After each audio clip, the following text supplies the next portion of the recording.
नमस्कार। सदीनामा रोज़ाना बुलेटिन पत्रिका की ओर से आप सभी का बहुत बहुत स्वागत है। मैं सुदेशना सामंत प्रस्तुत हूँ आज का संपादकीय लेकर, जिसे लिखा है हमारे सह संपादक श्री राकेश अचल जी ने। क्रिकेट, राजनीति और उसमें हो रही खरीद फरोख्त पर आधारित है आज का हमारा संपादकीय, जिसका शीर्षक है रिंकू, क्रिकेट और राजनीति। पिछले सप्ताह सलीम दुर्रानी का इंतकाल हुआ। याद आया क्रिकेट का ज़माना। वैसे मुझे अरसा हो गया है क्रिकेट देखे। राजनीति की तरह क्रिकेट से भी मोह भंग हो चुका था, लेकिन इंदौर में रिंकू सिंह के छक्कों ने अचानक एक बार फिर क्रिकेट में रुचि जगा दी।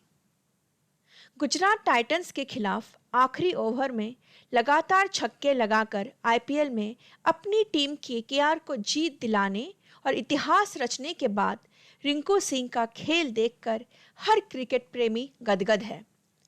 क्रिकेट में ऐसी पारी पहले नहीं खेली गई थी, क्योंकि आखिरी ओवर में 5 छक्के जड़ने का कारनामा रिंकू सिंह से पहले किसी ने नहीं किया था। क्रिकेट राजनीति की तरह किस्मत या प्रबंधन का खेल नहीं है, लेकिन दोनों की तुलना अक्सर की जाती है।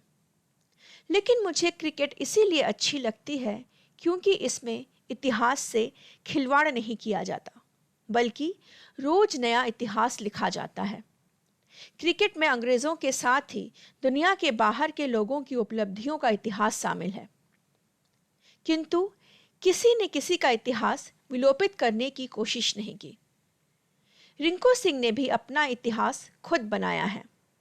रिंकू से पहले हरदिल अजीज, युवराज सिंह, गैरी सोबर्स, रवि शास्त्री सरीखे क्रिकेटरों ने एक ओवर में 6 छक्के मारने का कारनामा किया है, तो ऋतुराज गायकवाड़ ने 9 बॉल समेत एक ओवर में 7 छक्के लगाए थे, लेकिन उसमें से कोई भी आखिरी ओवर में नहीं थे।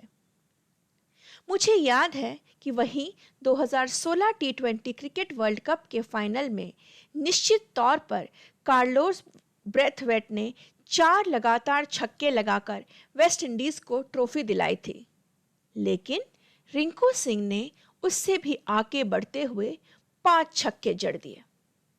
क्रिकेट में यदि चौके और छक्के ना हो तो दर्शकों को मजा ही नहीं आता। छक्के और चौके बनाने के लिए हर बल्लेबाज पर एक तरह का मानसिक दबाव होता है। ऐसा दबाव राजनीति में नहीं होता। राजनीति में आप चौके या छक्के लगाएं न लगाएं, किंतु अपने मतदाताओं को लगातार झांसे देते रहें तो भी काम चल जाता है।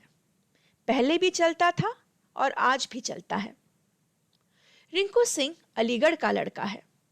उसका अलीगढ़ का होना हो सकता है कि कुछ लोगों को पसंद न हो, लेकिन वह अलीगढ़ का है तो है।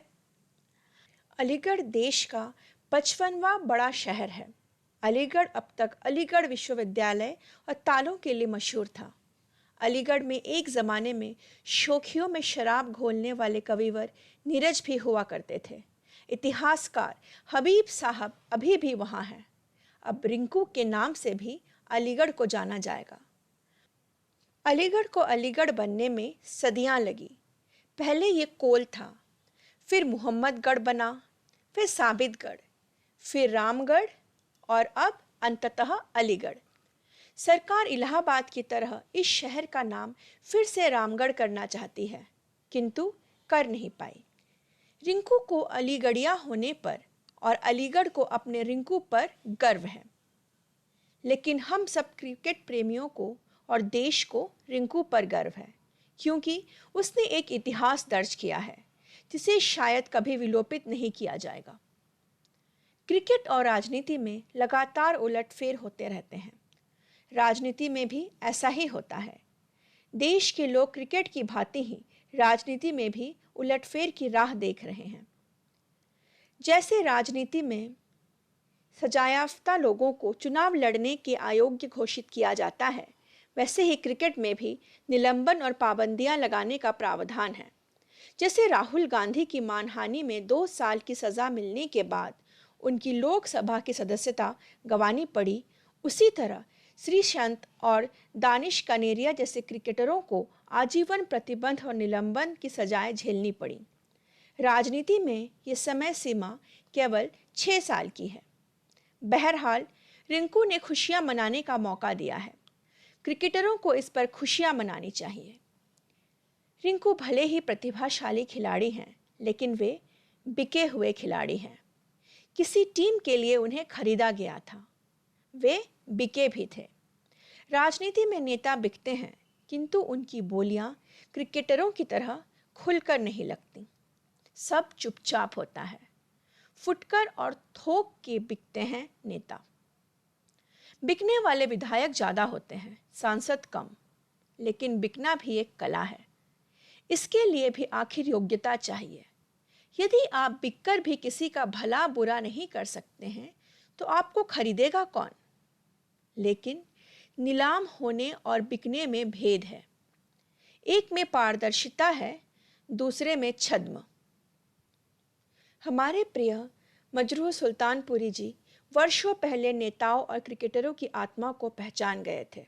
उन्होंने शायद उनके लिए ही लिखा था, हम हैं मताए कुचाओ बाजार की तरह, उठती है हर निगाह खरीदार की तरह।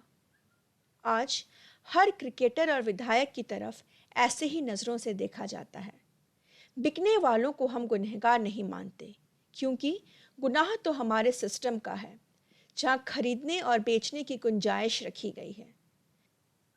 क्रिकेट हो या सियासत, यदि इसमें खरीद फरोख्त बंद हो जाए तो मज़ा आ जाए, लेकिन ऐसा हो तब ना। बहरहाल हम रिंकू को एक बार फिर मुबारकबाद देना चाहते हैं।